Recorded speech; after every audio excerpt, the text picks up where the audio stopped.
বগুড়াটি ছিল আমার কাছে একটি মডেল জেলার মতন।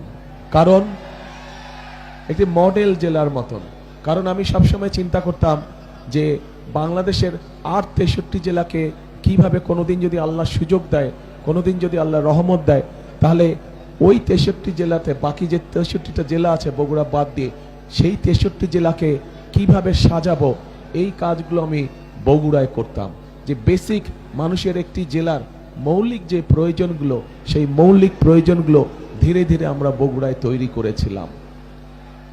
এই মুহূর্তে কম বেশি আমরা গর্বের সাথে বলতে পারবো, সেদিন আমরা যতটুকু কাজ আপনাদের সকলকে সাথে নিয়ে, আপনাদের সকলের সহযোগিতায় 2001 থেকে 2006 পর্যন্ত যতটুকুই আমরা করতে পেরেছিলাম কাজ এলাকার জন্য, প্রত্যেকটি বগুড়ার 7টি এলাকায় যতটুকু কাজ আমরা করতে পেরেছিলাম, বাংলাদেশের যে কোনো জেলা থেকে আমরা বেশি কাজ করেছিলাম, যে কোনো জেলা থেকে আমরা ভালো কাজ করেছিলাম।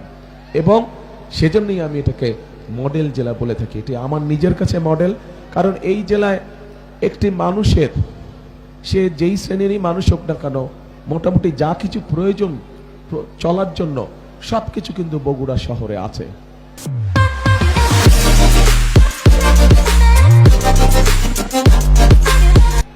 মোটামুটি সবকিছু কিন্তু বগুড়া শহরে আছে। খুব বেশি ঢাকা শহর বা অন্য জায়গায় যাওয়ার প্রয়োজন হয় না কিছু কাজ ছাড়া।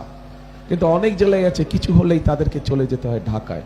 আলহামদুলিল্লাহ, আল্লাহর রহমতে বগুড়ায় আমরা সেই ইনফ্রাস্ট্রাকচারটা গড়ে তুলতে সক্ষম হয়েছি।